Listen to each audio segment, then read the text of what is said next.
About 2 minutes past the hour, so I'm going to get started, but I know some more people will jump in. Welcome, everyone, and good morning. This webinar is called Prednisone and deflazacort in Duchenne muscular dystrophy, the Cincinnati Study. I'm joined today by Håkan Miller and Courtney Schellenbarger from UMass Memorial Health. So we're going to kind of jump right into a few housekeeping items before we get started.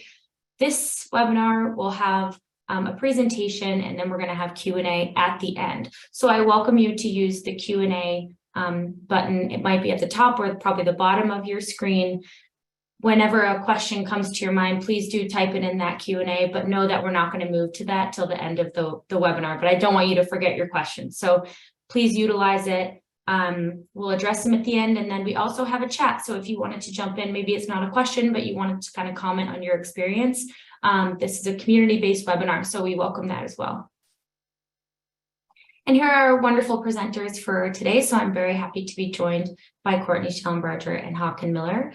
Why don't we start with Håkan? I know that a lot of people on this webinar might know you already, but I'd love for you to give a quick intro, and then we'll move on to Courtney. Yeah, my name is Håkan Miller. Right there it says I work for BioNews as a journalist covering rare and chronic diseases, but I'm sure a lot of you know my parents are the ones behind Cure Duchenne, and my mom started this around, 2003, right after I was diagnosed with Duchenne. So I'm happy to see all of you here, and looking forward to answering questions. Thanks, Håkan. All right, Courtney. Hi guys, I'm Courtney Schellenbarger. I am a pediatric nurse practitioner by training, but I've been part of the Duchenne community now for going on 10 years, providing treatment alongside Dr. Brenda Wong, first in Cincinnati Children's and now at UMass Memorial Medical Center.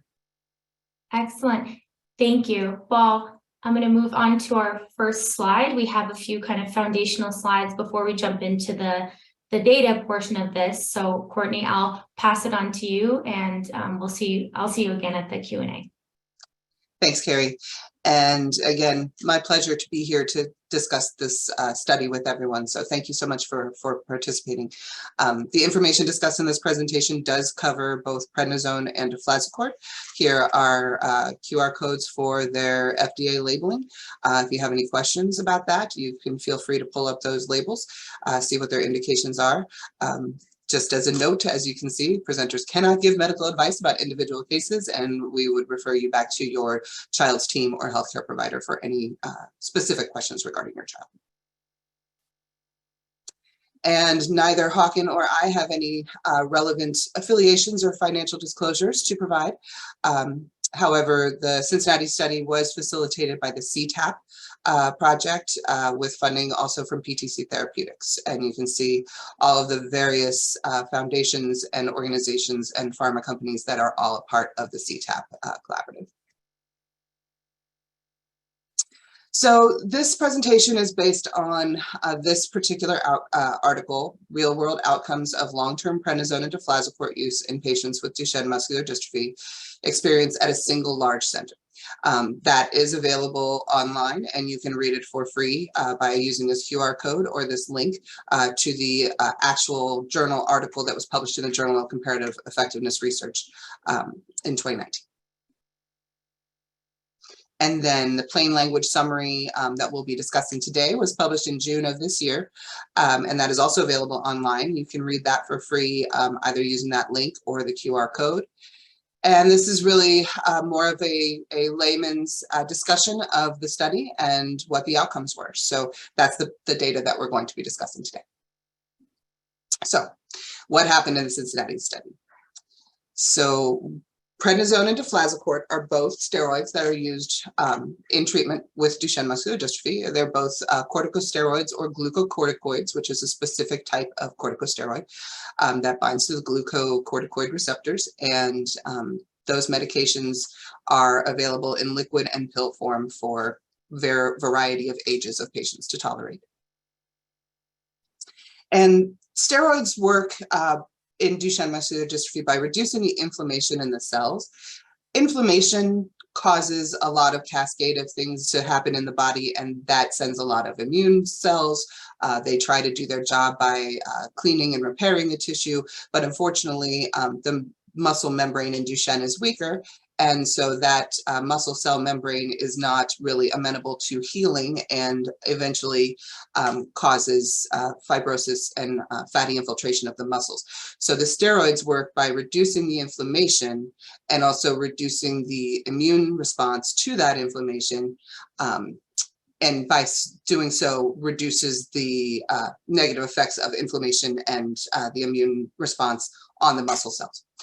So that is a good thing. However, they do cause some other problems. As most of you know, that there are significant side effects to both prednisone and deflazacort. And so some of those we'll be discussing here in this study. So why was the study needed? Well, previous clinical trials have shown that both prednisone and deflazacort slow the progression of Duchenne, just as we discussed. But in this study, we wanted to look at real world perspective. We wanted to look at the differences between using prednisone and deflazacort in patients just in their everyday lives, not in the very controlled, very tightly protocoled setting of a clinical trial. So along with the everyday challenges of taking your medication on time, getting your refills, all of those things, we also wanted to see how that, if at all, impacted the results compared to the previous clinical studies. So this was a study that was done as a retrospective real world study. So we used data from the patients that we see in clinic. All of them provided consent for this.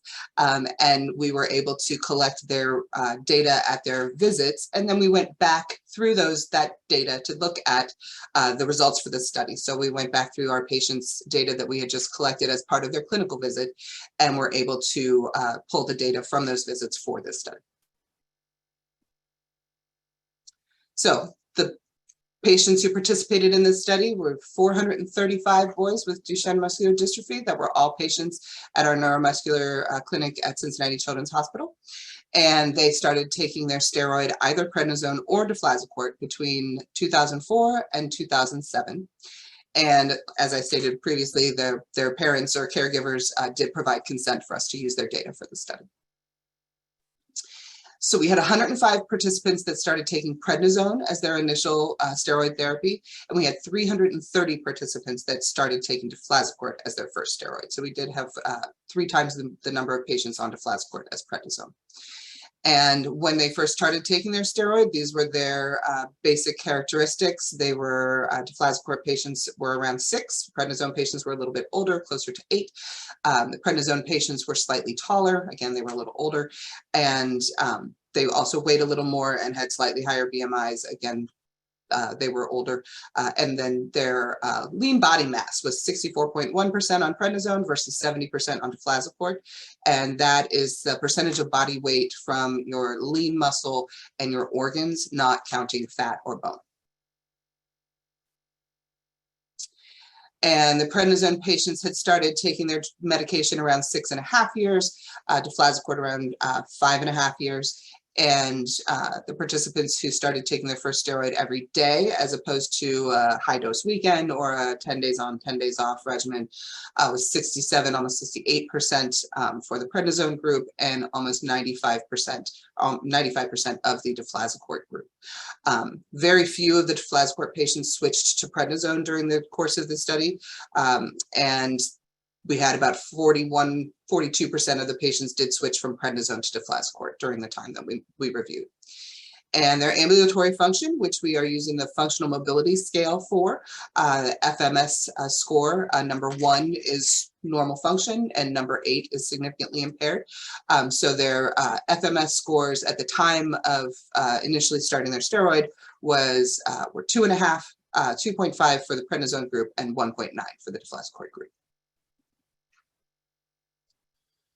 The patients on prednisone were able to rise from seated on the floor in 4.7 seconds, as opposed to the deflazacort group that was in 2.8 seconds. They had basically similar times to walk or run 30 feet and similar times to ascend 4 stairs. They also had normal forced vital capacities for both groups, 95.3% for prednisone, 99.6 for deflazacort.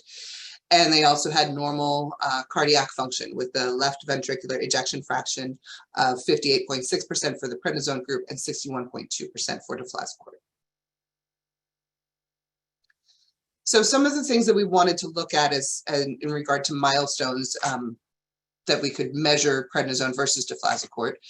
One of those was how old were the patients when they lost ambulation, which was determined by functional mobility scale, and how old were the patients when they were diagnosed with scoliosis, and were there any important differences in the various clinical tests that we just reviewed, the rise from the floor, the 10-meter walk, the ascending stairs, and then their cardiac and pulmonary function. We wanted to take a look at those and see if there was any difference that was significant statistically between the prednisone group and the deflazacort group. So what did we find? So for the patients for loss of ambulation, with our review, we saw that an FMS score, a functional mobility score of 4, usually means that you need a wheelchair as your primary means of mobility. You may still be ambulatory, but very minimally and likely need assistance with that. And wheelchair is your primary means of mobility. So that's how we scored this. So again, FMS score of 1 is good ambulatory function, normal, and then 8 is the lowest score, so basically very impaired motor function with just distal use of the hands and feet only. So what did we find? We found that the patients who had a FMS score of 4 or higher were 13.5 years old for the prednisone group when they lost ambulation, and 15.5 years old for the deflazacort group when they lost ambulation. So that was a significant change, a significant difference between the two groups.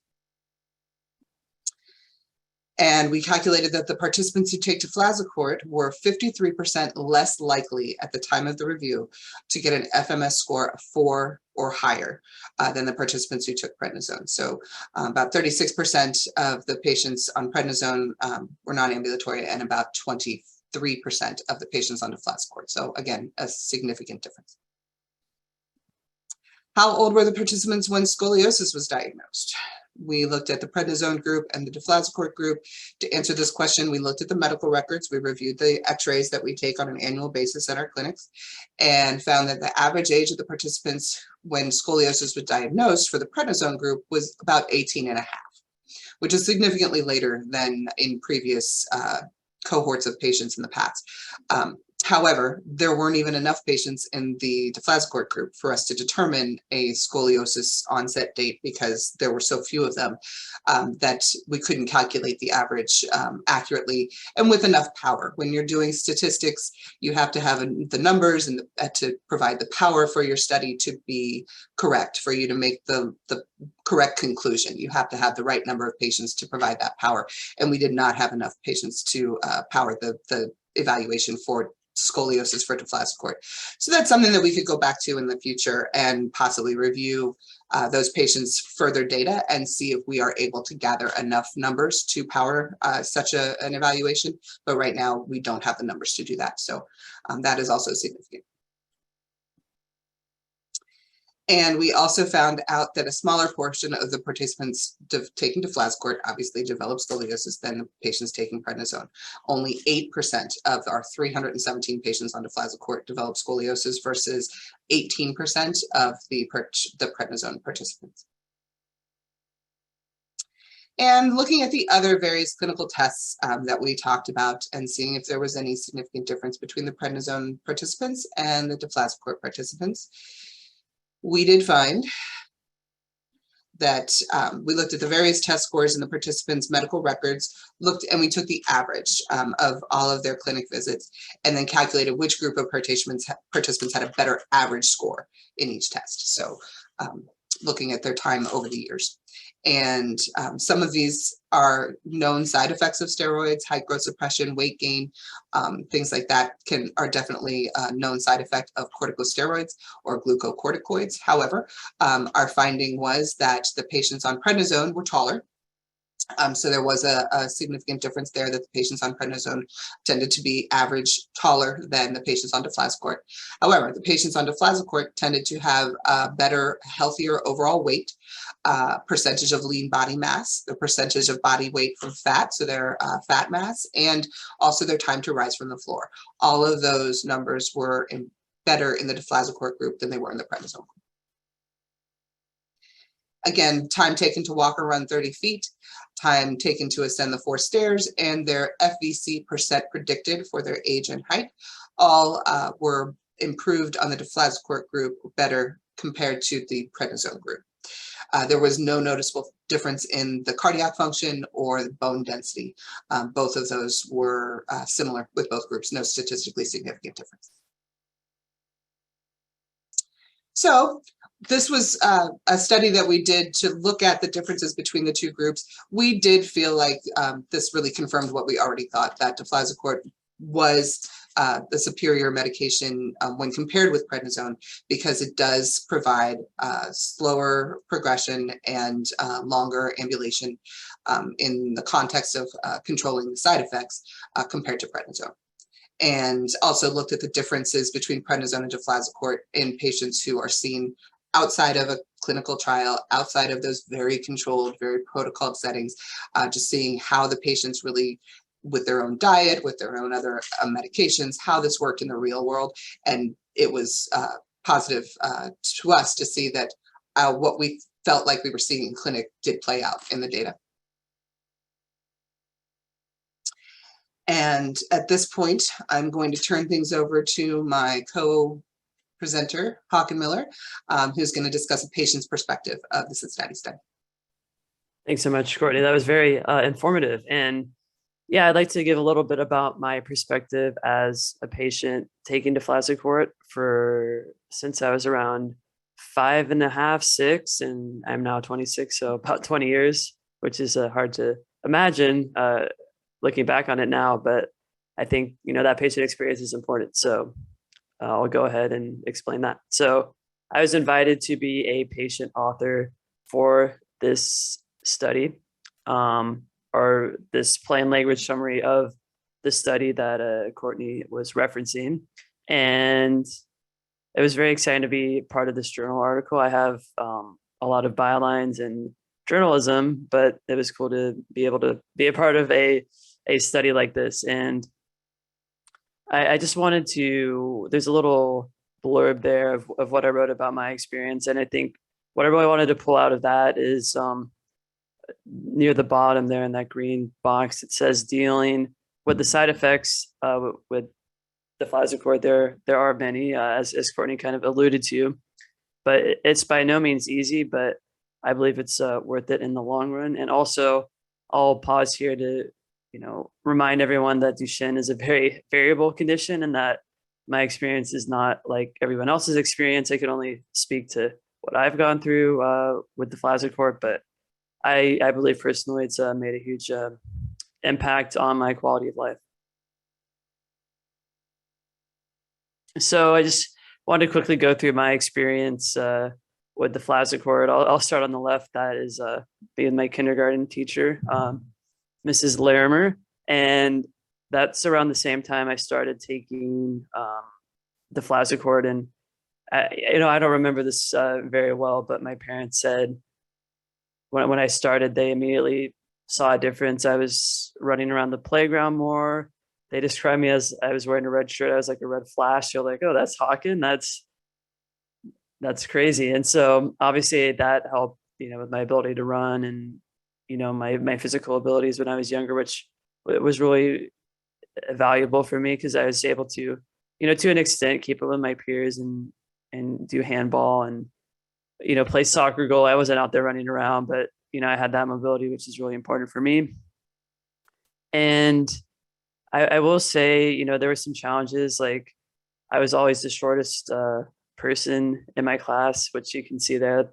That was my senior year of high school with all my friends. And then on the right, I was excited to be invited to be part of the football team. Obviously, I didn't play, but I was doing video and stats for the team. And as you can see, I definitely was a lot shorter. But I still was able to get some height through growth hormone, which I can talk about later. But overall, it's definitely and you can see me standing in all those photos. It definitely helped a lot with my ability to walk and extending that. And so I believe that it really helped my quality of life, as I said earlier. Yeah, so I think this is kind of the important part, families that are on the call, and even young men who are on the webinar.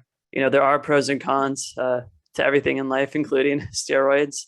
So I'll kind of go through, I guess, the pros, the good news first. So like I said, I feel like I was able to walk for longer, and that was huge. And being able to go out and be with my friends and such. We talked about the delay in scoliosis. I'm 26, haven't had any issues with that. My spine is still pretty straight. I would say more energy, which is really important. Like I was talking about earlier, I was running around a lot more when I was younger, and I was able to keep up with my friends a little bit better. And then also mobility. However, I did use a scooter from a very young age, maybe in 7, 8 years old, to really conserve my muscle strength in the long run. And I think that helped a lot in addition to the deflazacort. Unfortunately, there are some cons. I mentioned the stunted growth. I think that was very hard for me growing up. My friends are, going through puberty and stuff, and I'm not. And I feel like, the kid compared to everyone else. So that was tough to get over. But I also realized, looking back on it, that doesn't matter as much. I think what's on the inside is more important. And then weight gain is a difficult one. Oh, and to go back to stunted growth, we did remedy that with growth hormone, which I took, I don't remember exactly, but probably between 12 and 15, something like that. And I think that helped a lot with actually bone health, and then just increasing the height as well. And then weight gain. So that's a big one for any steroids, prednisone and deflazacort. And I was able to remedy that with a healthy diet, eating my fruits and vegetables, portion control, because, I remember my parents saying that I was very hungry when I was little, and they had to, unfortunately, deny me a lot of food. And that was hard for both parties, but it was worth it in the long run.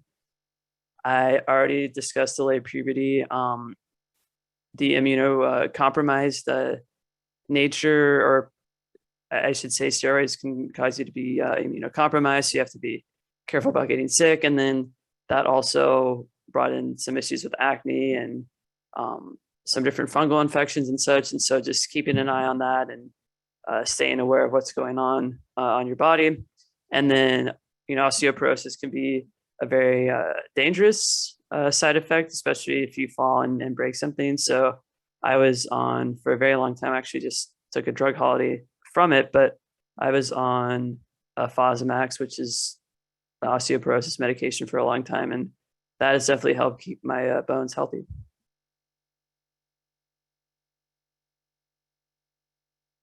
And yeah, that's all I had. And I think we're going to move into the Q&A now. Yeah, thank you, Hawken. Thank you, Courtney. I think this is so informative, and I appreciate how kind of easy to read that was, and easy to digest the information. And Hawken, I can't say enough how important it is for, obviously, the families on this call to get the firsthand experience. It can't always be easy probably to put yourself in someone else's shoes and understand all the things that you're looking out for to make sure that you're managing the side effects. But I did like, how you said at the end of the day, it felt worth it for you, and it's your personal experience as well. And I encourage everyone to kind of put your questions in the Q&A box at this time. I do want to remind everyone that note right at the bottom for medical advice about you or your child's individual case. Please do speak with your child's own healthcare team. Today, we're going to keep this within the scope of the information that was presented, and then within reason, I think personal questions for Hawken that are relevant to today. So Courtney and Hawken, I think that Courtney, this one's going to be for you at the beginning. How are the patients who switched from prednisone to deflazacort during the tenure of the study analyzed? Were there any sub-analysis performed on the switch-only patients? How did that work? There was, and that data is available in the original scientific publication from the original article that was published in 2020. But that was done. There was separate sensitivity analysis with patients with switching data available. So those patients that we were able to track for a certain period of time after they switched from one drug to the other. And with the patients who switched from prednisone to deflazacort, we had the average duration of prednisone use was 3.1 years, and the average subsequent duration of deflazacort use was 2.5 years. Time to scoliosis, loss of ambulation among prednisone to deflazacort switchers were numerically prolonged compared to patients continuing on prednisone. So the patients who switched from prednisone to deflazacort did have more positive outcomes than the patients that were on prednisone, that continued on prednisone alone. So there is a sub-analysis available in the original article. And if you'd like, we can put the slide back up that has the link to that. But there is a lot of sub-analysis that was done on that group, and that data is interesting. Thank you, Courtney, and thank you, Håkan. Håkan did just in the chat feature that you can also access at the bottom of your screen. He put the direct link to the whole study. So for those curious today, you could kind of go and dive into that. I see a couple people putting different questions into the chat feature. If you could use the Q&A, it helps so everybody else can see your questions, and we can kind of broaden it for the rest of the group if you wouldn't mind copying those in there. Thank you. Okay, this is a question kind of about the cost of the drugs. So I'm not sure exactly how we want to manage answering this today, but there was a comment about prednisone being a less expensive drug. And they were wondering if in the study, we looked at kind of demographics and how that played a role in each metric. I didn't see those on the slide, so I'm not so sure. And then they were also wondering if specific mutations, Duchenne mutations, were taken into account when weighing prednisone against deflazacort. So the answer to the question about the specific mutations is no. We did not group the patients by mutation. This was just a retrospective review based on whether or not they were on prednisone or deflazacort. So we did not look at their specific mutations to add that into the analysis. And then we also did not look at the demographics. However, this study was looking at patients from 2004 to 2017, I believe, which is when deflazacort, when Emflaza was approved. So this was, all these patients were importing the deflazacort during the time of the study. So there is a significantly different cost for prednisone and deflazacort if you have to import it. That's great to know. Thank you, Courtney. Håkan, this question's for you. Did you take deflazacort daily in the recommended dose, 0.9 mg per kg, or were there changes over time and course of the disease? I guess, to broaden it, what was your journey like, and how did you manage that? Yeah, I think it pretty much changed based on my weight. So I think, it's increased over time. I'm doing 45 right now, and so I think that's probably close to 0.9 milligrams per kilogram.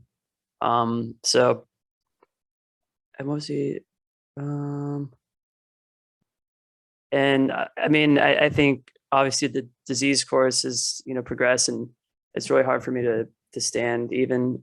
So I think that's just part of Duchenne, but I think it definitely slowed that progression quite a bit. I mean, I was still able to walk at 18 and do a lot of things. So I'm really grateful that I was able to have that opportunity. And I think deflazacort played a role in that. Absolutely.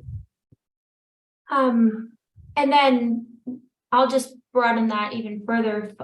Side effect management over the course of time. Did you find it more difficult or involved to manage some of these side effects as you got older? Or, I mean, I know we talk a lot about like independence and kind of, taking control of your journey as well. Did you find it easier as you got older to manage some of these things, like weight gain, for instance? So I think it was really hard at the beginning, but you have to set those habits early. And once you set those habits early, it becomes a lot easier to make healthy choices, portion control. I think that being instilled in me was definitely helpful. I will say my mom always pack lunch for me, so I didn't, use the cafeteria, and I was kind of had that portion control. And so when I went off to college, I was aware of vegetables and eating them, and making sure I didn't, necessarily go back for seconds or have, put a ton of syrup on my pancakes and in the cafeteria, stuff like that. So I would say it's really hard early on, and my parents had to battle a lot with me because they felt bad about not feeding me, even though I was really hungry. And that's really the reason why weight gain is tough. From understand, Courtney, correct me if I'm wrong, is that it can kind of mess with your appetite a little bit and make you hungrier. So within the portion control and eating healthy, that was really tough. But I think the earlier on you do it, the better, and makes it easier in the long run. And then, of course, you have to have difficult conversations. Is it worth it for to have that delayed puberty to not be as tall as your peers? But I felt that I would rather be able to walk than be shorter, and that was something I was comfortable with, especially with the delayed puberty as well. So I always hated being given the kids menu, and sometimes that still happens, but it's it's a give and take, and obviously it's not ideal, but I think it was the best situation for me. Right. And I guess I'll just add on to that. I think that your good sense of humor is also a helpful tool, of course. Yeah. Courtney, I know this is a big question, but I'm aware just from the community that Dr. Brenda Wong, who was the PI on the study, nutrition is a big thing. I've heard about kind of the daily eating logs, tracking that prior to clinic. Is there anything you could kind of overarchingly say to families to help guide them on that journey with weight and with food and steroids? Because prednisone and deflazacort are both glucocorticoids, they bind to the glucocorticoid receptors, which are part of the glucose insulin balance system within the body. And so with long-term use of prednisone or deflazacort, patients can develop insulin resistance, which is not the same as diabetes, but basically the majority of our patients' blood sugar stays normal, but their insulin levels will rise. And that can contribute to the hunger that Håkan was talking about. If you have elevated fasting insulin level, then your body wants to use that insulin, so it makes you hungry. So you'll eat something and your blood sugar will go up, and your body will attempt to use the insulin to process the sugar and transport it into the cells. But when you're insulin resistant, your body has to make more insulin than it should to process a normal amount of sugar. And when you have that leftover insulin in your system all the time, it does a couple of things. One of them is changes how your body metabolizes and stores fat. So even if your diet is absolutely healthy, you may still gain weight. And the other thing is it does increase your appetite. So it's harder to make good, healthy choices when you're starving. So it's definitely makes it a challenge for especially our younger patients who can just be hungry all the time. And it can be very difficult to control that appetite. So we do usually recommend a low glycemic index diet, which is high in proteins, good fats, and low in refined sugars and carbohydrates. And that tends to help balance out that glucose insulin issue and keep the boys and the young men at a nice healthy weight. Thanks, Courtney. One thing I wanted to add is it can also affect, like, give you puffier cheeks and stuff like that, which like is kind of a little bit unavoidable no matter what you eat, I think, correct? Yep. We have seen that boys who like to snack on very salty things like pickles or, lunch meats or things like that can have a lot of sodium, that can also contribute to that sort of puffy face look. So even if, again, you're not overeating or taking in too many calories, in our patients, we can see that sort of just fuller face, chubby cheek look if the guys tend to snack on olives or salamis or things like that. So that could contribute as well. Yeah, interesting. Thanks, Courtney. Thanks, Håkan. I'm going to jump. There's a few questions here. This one will be for Courtney. In the study, did you look at the effects of different regimens, so daily versus intermittent steroids? So it was documented what their regimen was when they started.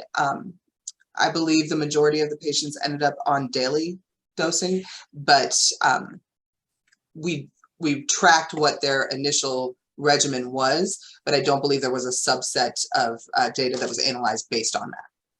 Okay. So some of the patients in the study may have started on 10 days on, 10 days off, or high dose weekend and then switched to daily. And that was not really taken into account. Okay, understood. And a few questions about growth hormones. So there's one that is asking, are there any common growth hormones taken in general by individuals with Duchenne? And then Håkan, if you don't mind, if you wouldn't mind talking about maybe your personal experience with growth hormones, how that worked for you, benefits, pros, cons. So Courtney, are you aware of the common ones taken in tandem with steroids? Growth hormone are usually either somatropin or norditropin. However, patients have to be growth hormone deficient. They can't just be short from taking steroids in order to qualify for growth hormone. So if your growth is stunted and you are not found to have an elevated growth hormone or a decreased rather growth hormone level, then it's not the appropriate treatment for you. But if a patient has concerns about their height or their height is stagnant, we can do what's called a growth hormone stimulation test and see how their body responds to a growth hormone challenge. And if they don't mount the correct response, then they would qualify for the treatment. Some of the risks that we see with growth hormone are that one of the side effects of growth hormone treatment is also insulin resistance. So now you are adding a second drug that makes it that much harder to control your appetite and your weight. And those things can impact your motor function quite significantly. So that is one of the challenges of growth hormone, which Håkan met face head on and tackled quite well. But some of our patients do have challenges with weight control when they're on both drugs. The other issue is range of motion. If you are on growth hormone and you're growing at a faster rate, then it is easy to lose range of motion in your lower extremities, especially in your heel cords, your hamstrings, because of that rapid growth. And unless you are very diligent at stretching and making sure that you're doing that on a regular basis, then it is possible to lose function when you're on growth hormone. So it really is something that we talk to patients about pretty strongly, making sure that they understand what the risks are before we would plan to initiate that medication. And one thing to add to that is, like, something I've realized is height isn't everything. Especially if, most of the time you're in a wheelchair, no one notices that much. And honestly, the taller you are, the harder it is to move those levers around. So that's one other thing to add. And then Håkan, for just your personal experience, was there anything that was kind of stand out to you that was a pro or con that you could share with families today? Well, if your kids don't like needles, that's going to be a little bit of an issue, because that's at least that's how it was taken for me. And so, we got into a routine of doing it. It's like in the thigh or buttocks. But that's something also to consider as well. Okay, thank you. There's a few other questions here. One is about the age that boys do start taking steroids. I know that this answer can kind of shift around. Courtney, do you have a good answer for that? In our clinic, we tend to start the patients on steroids after they turn 3. We may rarely start steroids in a 2.5-year-old on an intermittent basis if they are very symptomatic for Duchenne, just very, very weak. But otherwise, we try to wait until they're at least 3 years old to give them an opportunity to grow and gain some height growth before we put them on a steroid that's going to affect that. Understood. Thank you. I'll jump to this one, and I want to let everyone know who's still on. We just have a few more minutes here, so if you do have a question remaining, please type it in. There's one that's talking about prednisone versus deflazacort regarding cataracts, and then there's one that also talks about behavior differences, which I know we did go over kind of the main things that were studied. Maybe if you could talk about if those were studied or if not, if there's any kind of reasoning behind that, and do you have any idea if a future study might include something like this? So with regard to the cataracts, that was not included in the study. And part of the reason for that is that it's a lot harder for us to track that data. We do ask about cataracts, we do collect that data, and we do make sure that our patients are getting annual eye exams, but a lot of those are not done here at our site. So if a patient's getting their eye care locally, then we may or may not get a report from that provider and may not know exactly what their vision is, but we get the answer to the yes or no of cataracts from the parents and the patient, and then can follow from there. But so that was not one of the studied milestones because it's a little bit harder to track. To my knowledge, there's not a significant difference in the onset of cataracts, but I'd have to look at that. Okay. And the other question was about the behavior. Yeah. The behavior question was not part of this study. We did not look at that because it was not a measurable outcome as far as a clinical data that we could review. So behavior was not involved in this study. Okay. Thank you. And we have someone wondering if a study similar to this might take place in adults in the future. It's an interesting question. A lot of our adult patients don't have a great handle on their early steroid information. There was a lot of patients that were treated elsewhere, patients that were treated in Canada, or when our patients are in their 20s and 30s, some of them were part of the initial clinical trials for steroids that were done in Canada and then here in the US in the 1980s. So some of the patients have really been participating in this all their lives. But to my knowledge, we have not done a study that specifically looked at 18 years old and above, but certainly something we'd be interested in looking at. And I think we have the patients now to look at that. So that would be a great question. Thanks, Courtney. All right. I think in the Q&A, Hawk, there might be a few more specific questions that I'd let you type an answer to. But I did just, we're coming up on 45 minutes here. So I did just want to, again, thank both Håkon and Courtney for participating today. I think this is much needed information for the community to be able to guide these really important decisions that they make so early on in their diagnosis, at this time. I also wanted to, of course, oh no, Duchenne is spelled wrong on this slide. Of course, there is an E at the end. I think we're all familiar how to spell Duchenne. But I do want to let you know, this was recorded and it will be up on cureduchenne.org in our previous webinars archive. And cares@cureduchenne.org is where you can reach out to myself and to anyone else on the team. If you have questions specifically that pop into your head later today or tomorrow about this webinar, please do reach out to cares@cureduchenne.org. We'll try and get those questions answered. And very lastly, please do take advantage of our Cure Duchenne one-to-one program. We have plenty of experts that we source from the community, but also people on our team who are very happy to answer questions that might be specific to your family, your child's genetic mutation, and just provide some unbiased advice to help make, big and tough decisions on your Duchenne journey. So we're always happy to do that. But thanks again to everyone who joined us. And that's the conclusion of this webinar.